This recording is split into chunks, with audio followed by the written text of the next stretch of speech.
The sun was setting over a small, quiet town, painting the sky in shades of orange and purple. The streets were mostly empty, with only a few cars passing by. On the edge of town, a man in his early 30s was walking home from the local grocery store. He carried a small bag of essentials in one hand and had a calm, steady demeanor. His name wasn't important, but his story was about to become unforgettable. This man wasn't just an ordinary guy. He was a U.S. Army combat expert, trained in hand-to-hand combat, tactical strategies, and survival skills. He had served multiple tours overseas, facing some of the most dangerous situations imaginable. But tonight, he was just a man trying to live a peaceful life, far away from the chaos of war. As he walked, the sound of roaring engines broke the evening silence. A group of bikers, clad in leather jackets and bandanas, turned the corner and sped down the street. They were loud, laughing, and clearly looking for trouble. The man noticed them but didn't think much of it. He kept walking, minding his own business. The bikers, however, had other plans. They spotted the man walking alone and decided to have some fun. They revved their engines and circled around him, blocking his path. One of them, the apparent leader, smirked and said, "Hey, buddy, you lost? This isn't your kind of neighborhood." The man stopped, his expression calm but alert. He didn't respond, hoping they would lose interest and move on. But the bikers weren't done. Another one chimed in, "What's in the bag? You got something good for us?" They laughed, clearly enjoying their little game. The man took a deep breath, his military training kicking in. He knew how to handle situations like this, stay calm, assess the threat, and only act if necessary. He looked at the leader and said in a steady voice, "I'm just heading home. No trouble here." The bikers didn't like his response. The leader stepped closer, his face inches away from the man's. "You think you're tough, huh? Let's see how tough you are." He shoved the man, trying to provoke a reaction. That was a mistake. The man didn't stumble. He didn't even flinch. His eyes locked onto the leader's, and for the first time, the biker felt a flicker of doubt. There was something in the man's gaze, a quiet confidence, a warning. But it was too late to back down now. The leader swung a punch, aiming for the man's face. What happened next was a blur. The man moved with precision and speed, dodging the punch and countering with a swift strike to the biker's ribs. The leader gasped, doubling over in pain. The other bikers froze, shocked by what they had just witnessed. They had expected an easy target, not someone who could fight back. One of them lunged at the man, but he sidestepped and disarmed him with a single move. Another tried to grab him from behind, but the man flipped him over his shoulder, sending him crashing to the ground. Within seconds, the bikers were on the defensive. Their confidence had turned to fear as they realized they were outmatched. The man stood tall, his breathing steady, his eyes scanning the group. "Leave," he said firmly. "Now." The bikers didn't need to be told twice. They scrambled to their bikes, helping their leader up as they retreated. The sound of their engines faded into the distance, leaving the street quiet once again. The man adjusted his bag and continued walking, as if nothing had happened. But the encounter had left an impression, not just on the bikers, but on anyone who might have been watching. This wasn't just a man walking home. This was a soldier, a protector, someone who could handle himself in any situation. As he turned the corner and disappeared into the night, the bikers were left with a story they would never forget. And for the man, it was just another reminder of why he had been trained the way he had. In a world where trouble could find you at any moment, it paid to be ready. But this was only the beginning. The bikers weren't the type to let things go easily. They would be back, and next time, they would come prepared. The man knew this, but he wasn't worried. He had faced far worse in his life, and he wasn't about to let a group of bullies disrupt his peace. The night was still young, and the story was far from over. The bikers sped away from the scene, their engines roaring in frustration rather than triumph. They didn't go far, stopping at an abandoned gas station on the outskirts of town. The leader, still clutching his ribs, dismounted his bike and slammed his helmet onto the ground. "That guy's gonna pay for this," he growled, his face red with anger and humiliation. The others gathered around, their earlier bravado replaced by unease. One of them, a younger biker with a nervous twitch, spoke up. "Did you see how he moved? He wasn't just some random guy. He knew what he was doing." The leader shot him a glare. "So what? He got lucky. We outnumber him. Next time, we'll be ready." The group murmured in agreement, but the doubt lingered. They had all felt the man's presence, calm, controlled, and dangerous.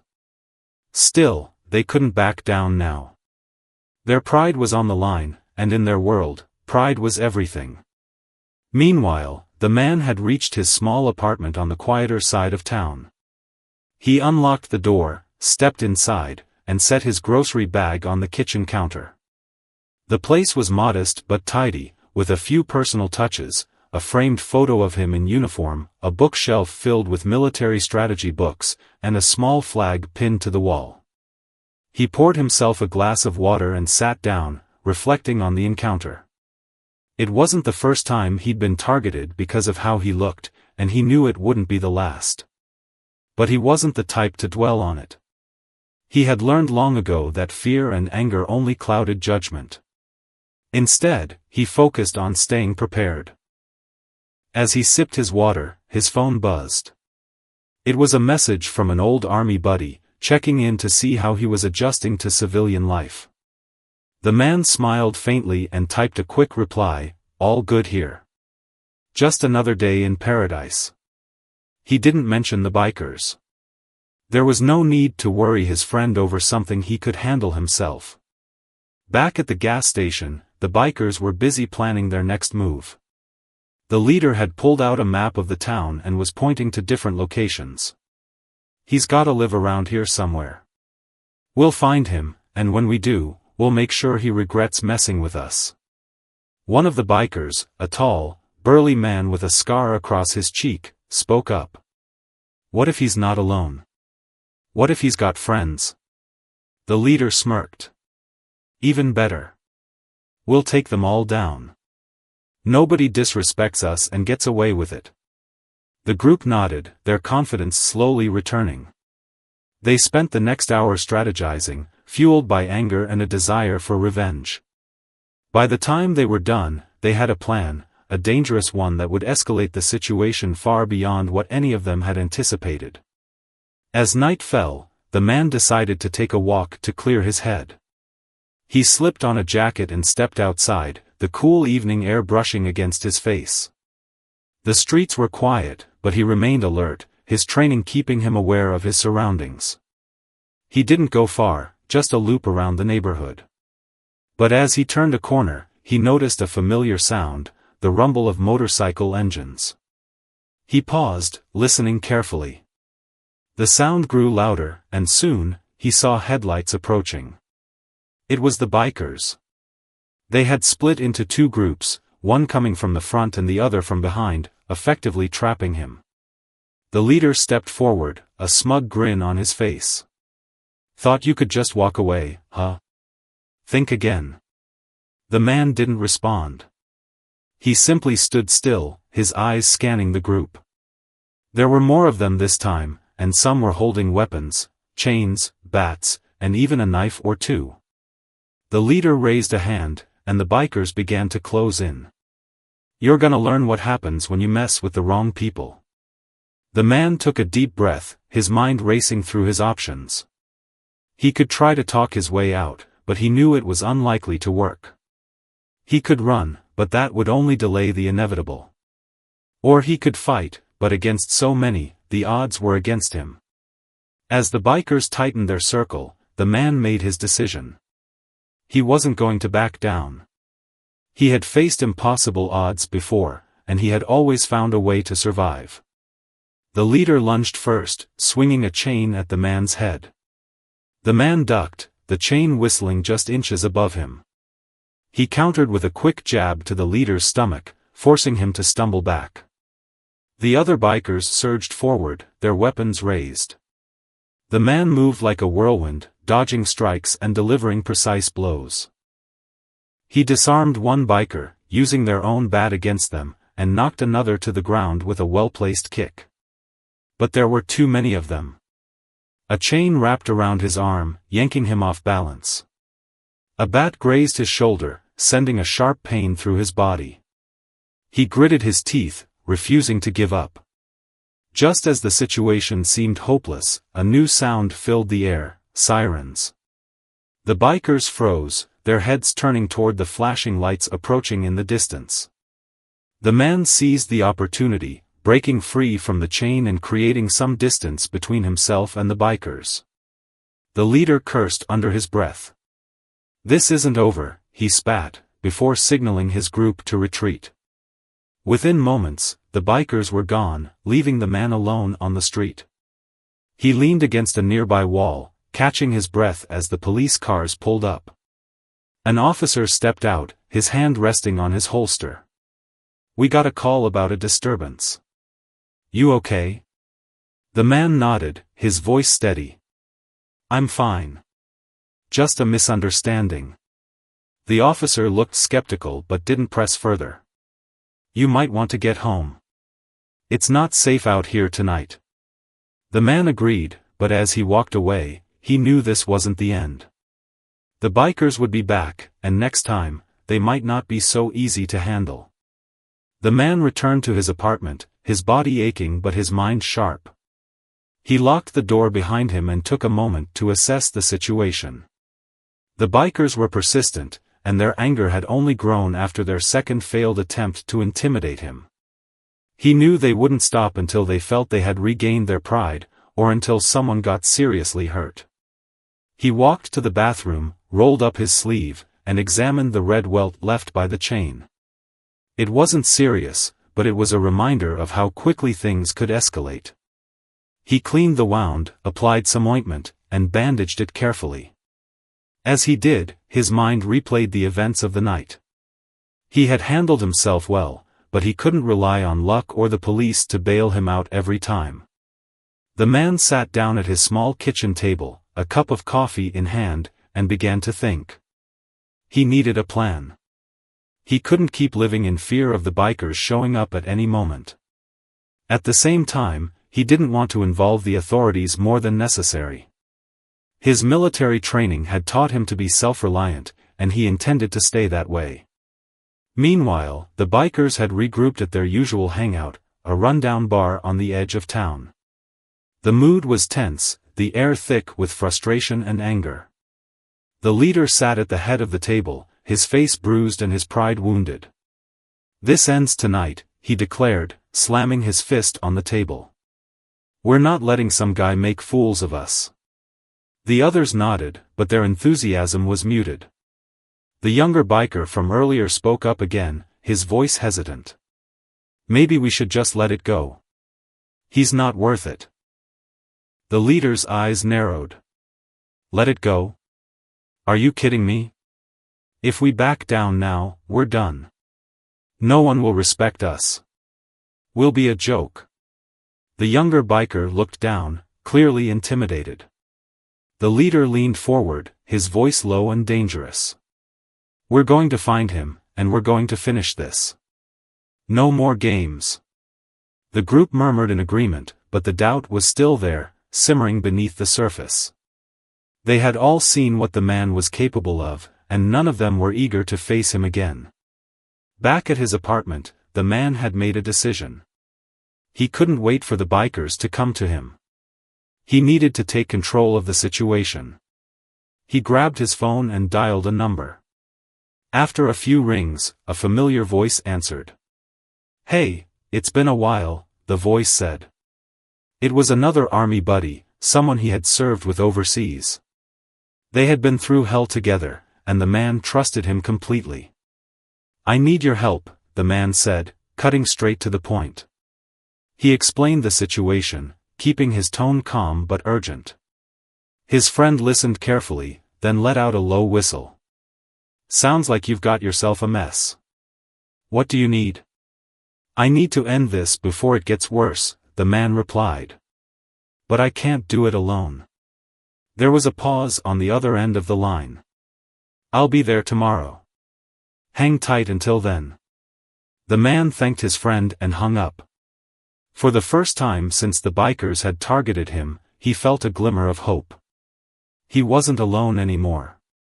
The next morning, the man woke up early and went for a run. It was his way of clearing his mind and staying sharp.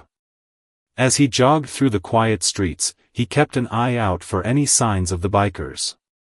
He didn't see them, but he knew they were out there, watching, waiting. When he returned to his apartment, he found a note slipped under his door. It was written in messy handwriting, "You can't hide forever." The man crumpled the note and tossed it into the trash. He wasn't hiding. He was preparing. Later that afternoon, his friend arrived. They greeted each other with a firm handshake and a knowing look. There was no need for small talk, they both knew why they were here. The man laid out his plan. He didn't want to hurt the bikers, but he needed to send a clear message: they weren't to mess with him again. His friend nodded, adding a few suggestions of his own. By the time they were done, they had a solid strategy. It was risky, but it was the best chance they had to end the conflict without anyone getting seriously hurt. As the sun began to set, the man and his friend set their plan into motion. They didn't know what the night would bring, but they were ready for whatever came their way. The man and his friend spent the rest of the afternoon preparing. They didn't have much time, but they made the most of it. Using his military training, the man mapped out the area around his apartment, identifying potential escape routes and choke points. His friend, who had experience in tactical planning, suggested setting up a few distractions to keep the bikers off balance. By evening, they were ready. The man sent a carefully worded message to a local contact who he knew had ties to the bikers. The message was simple: "If you're looking for me, I'll be at the old warehouse on 5th Street tonight. Let's settle this." It was a risky move, but it was the only way to draw the bikers out on his terms. The warehouse was isolated, far from prying eyes, and it gave him and his friend the advantage of choosing the battlefield. As night fell, the two men made their way to the warehouse. They moved quietly, staying in the shadows to avoid being seen. When they arrived, they took up positions inside the building, using the dim light and cluttered space to their advantage. The man's friend glanced at him. "You sure this is going to work?" The man nodded. "They're angry and overconfident. They'll come." Sure enough, within an hour, the sound of motorcycle engines echoed through the night. The bikers had taken the bait. The leader was the first to enter the warehouse, his face twisted into a sneer. "You really thought you could call the shots," he shouted into the empty space. "Come out and face us like a man." The man stepped into the light, his expression calm but determined. "I'm right here. Let's talk." The leader laughed, a harsh, grating sound. "Talk? We're way past talking." He signaled to the others, and they began to spread out, surrounding the man. But before they could act, the man's friend made his move. He triggered one of the distractions they had set up, a loud crash from the far side of the warehouse. The bikers turned, momentarily distracted, and that was all the man needed. He moved quickly, disarming the closest biker and using their own weapon against them. His friend joined the fray, and together, they fought with precision and efficiency. The bikers, despite their numbers, were no match for the two trained soldiers. Within minutes, the bikers were on the ground, groaning in pain. The leader, his face bloodied and his confidence shattered, glared up at the man. "This isn't over," he spat. The man knelt down, his voice calm but firm. "Yes, it is. You come near me again, and it won't end this nicely. Walk away, and we're done." The leader hesitated, then nodded reluctantly. The man stood and stepped back, allowing the bikers to limp out of the warehouse. As the sound of their engines faded into the distance, the man's friend clapped him on the shoulder. "You think they'll listen?" The man sighed. "I hope so. But if they don't, we'll be ready." The two men left the warehouse, the night quiet once more. For now, the battle was over. But the man knew better than to let his guard down. In a world where trouble could find you at any moment, staying prepared was the only way to survive. The days that followed were quiet, almost unnervingly so. The man went about his routine, running in the mornings, working odd jobs during the day, and keeping to himself at night. But he remained alert, his senses tuned to any sign of trouble. The bikers had left him alone since the warehouse incident, but he wasn't naive enough to believe it was over. His friend had stayed in town for a few days, just to make sure things had settled down. "You sure you don't want me to stick around longer?" he asked before leaving. The man shook his head. "I'll be fine. You've got your own life to get back to." His friend hesitated, then nodded. "All right. But call me if you need anything. And I mean anything." The man thanked him and watched as his friend drove off. He was grateful for the help, but he also knew he couldn't rely on others forever. This was his fight, and he needed to see it through on his own. As the days turned into a week, the man began to relax slightly. Maybe the bikers had finally gotten the message. Maybe they had realized he wasn't someone to be messed with.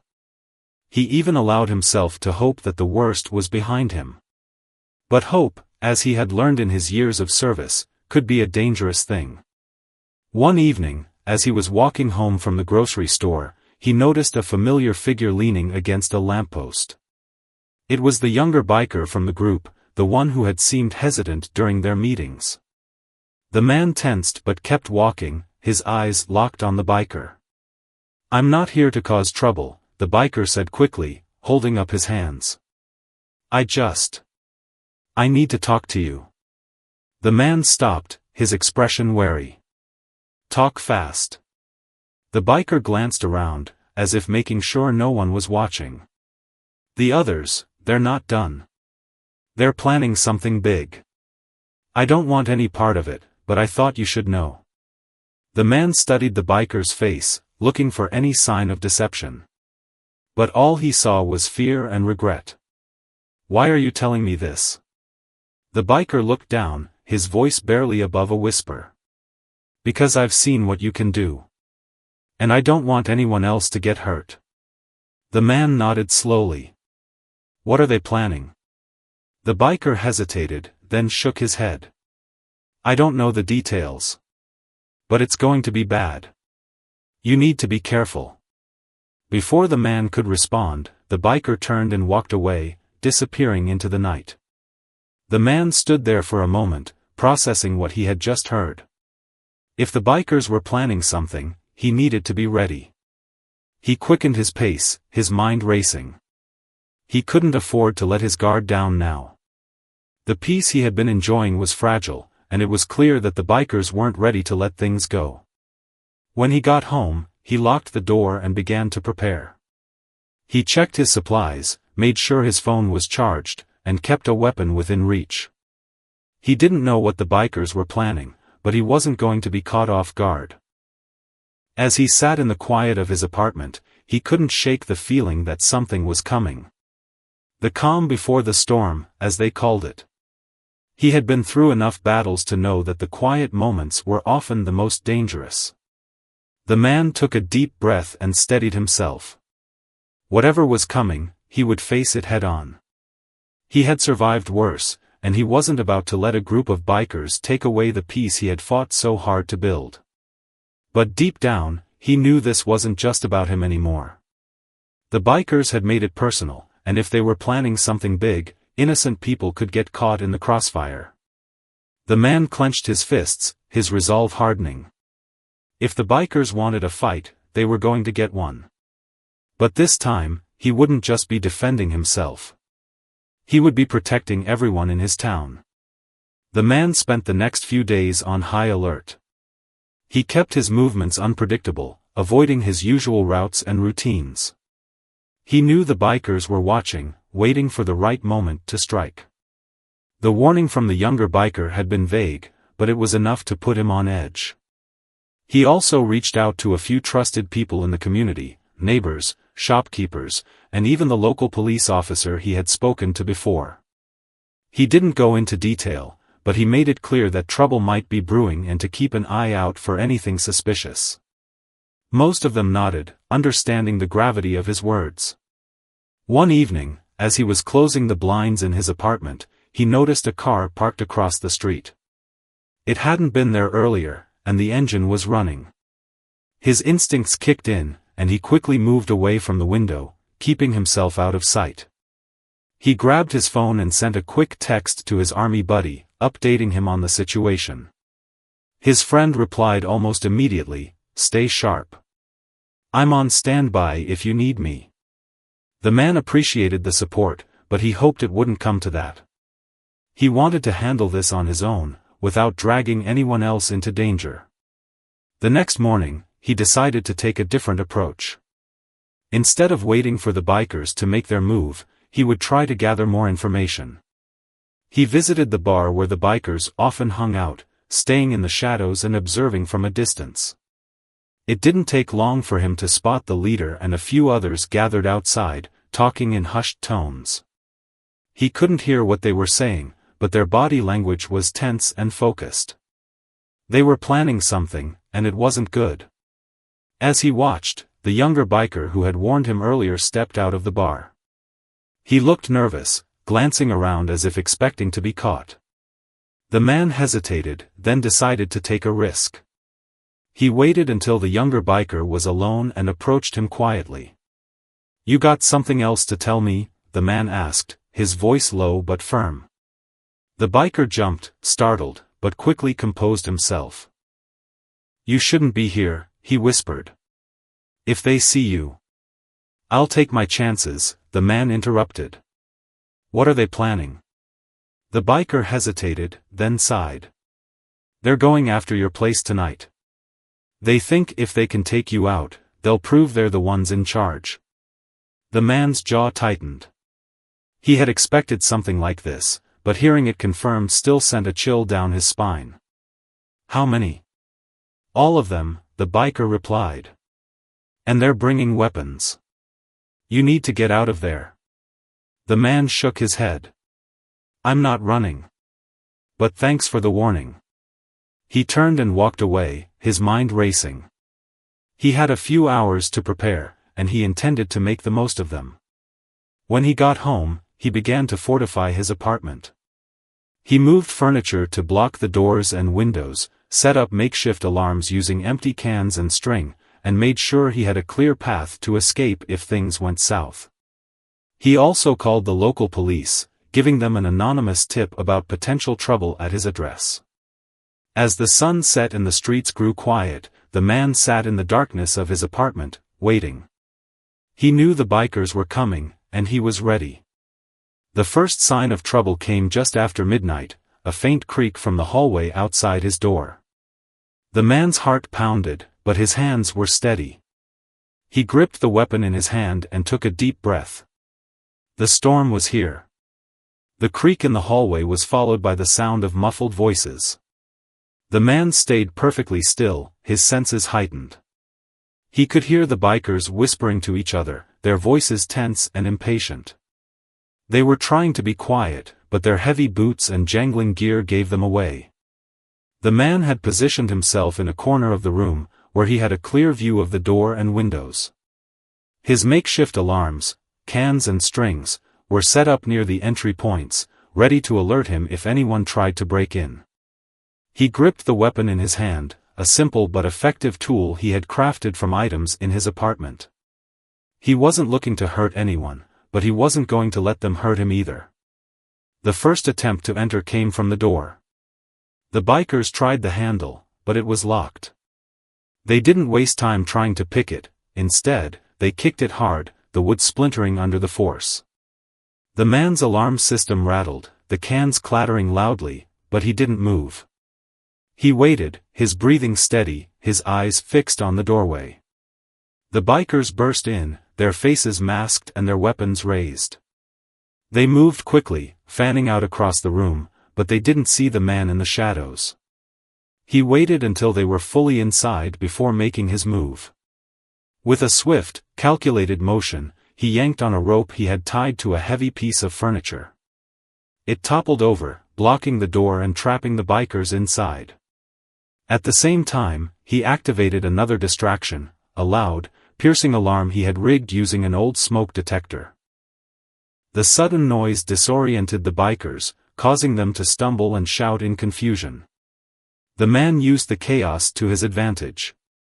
He moved silently through the room, disarming one biker and using their own weapon against them. He struck with precision, aiming to disable rather than harm. One by one, the bikers fell, their confidence crumbling as they realized they were outmatched. But there were too many of them. The leader, who had hung back during the initial assault, stepped forward, his face twisted in rage. He raised a weapon, aiming it directly at the man. "You think you're so smart?" he snarled. "This ends now." The man didn't flinch. He stared down the barrel of the weapon, his mind racing. He knew he had only seconds to act. Before the leader could pull the trigger, a loud voice echoed through the apartment. "Police! Drop your weapons!" The bikers froze, their heads turning toward the door. The man had called the police earlier, and they had arrived just in time. Officers flooded the room, their weapons drawn and their voices commanding. The bikers, realizing they were outnumbered and outgunned, dropped their weapons and raised their hands. The man stepped back, his weapon still in hand but lowered. He nodded to the officers, his expression calm but relieved. One of them approached him, his eyes scanning the scene. "You okay?" The man nodded. "I'm fine. Thanks for coming." The officer looked around at the bikers, who were now being handcuffed and led out of the apartment. "Looks like you had things under control. But you should have called us sooner."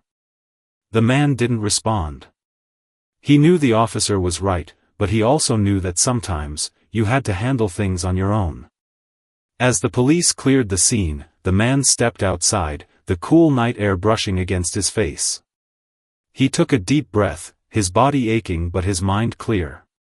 The bikers were in custody, and the immediate threat was over. But he knew this wasn't the end. The leader, as he was being led away, shot the man a venomous glare. "This isn't over," he spat. The man met his gaze, his expression unreadable. "It is for you." The biker was shoved into a police car, and the man watched as it drove away. He knew there would be consequences, legal battles, possible retaliation from the biker's allies, and the lingering fear that this might not be the last time he faced danger. But for now, he was safe. And that was enough. As he turned to go back inside, he noticed a figure standing in the shadows across the street. It was the younger biker who had warned him earlier. The man hesitated, then nodded in acknowledgement. The biker nodded back before disappearing into the night. The man sighed and walked back into his apartment, the door hanging loosely on its hinges. He had a lot of work to do, but for the first time in weeks, he felt a sense of peace. The storm had passed. But the aftermath was just beginning. The days following the biker's arrest were a blur. The man spent most of his time repairing the damage to his apartment and dealing with the fallout from the incident. The police had taken his statement, and the bikers were facing serious charges, but the process was far from over. The man knew he couldn't stay in the apartment forever. It had been his sanctuary, but now it felt like a target. He began packing his belongings, deciding it was time to move on. As he boxed up his few possessions, he couldn't help but feel a sense of loss. This had been his attempt at a peaceful life, and it had been shattered. But he also felt a strange sense of relief. The bikers were behind bars, and the town was safer because of it. He had done what he needed to do, even if it had cost him his home. One afternoon, as he was loading boxes into his car, a familiar voice called out to him. "Need a hand?" He turned to see his army buddy walking up the driveway. The man smiled faintly. "I thought you had your own life to get back to." His friend shrugged. "I did. But I figured you could use some help. Besides, I wanted to make sure you were okay." The man nodded, grateful for the support. Together, they finished packing up the car and drove to a small, quiet town a few hours away. It was a fresh start, far from the memories of the bikers and the chaos they had brought. As they unloaded the boxes into the man's new apartment, his friend glanced at him. "You sure you're okay? You've been through a lot." The man paused, considering the question.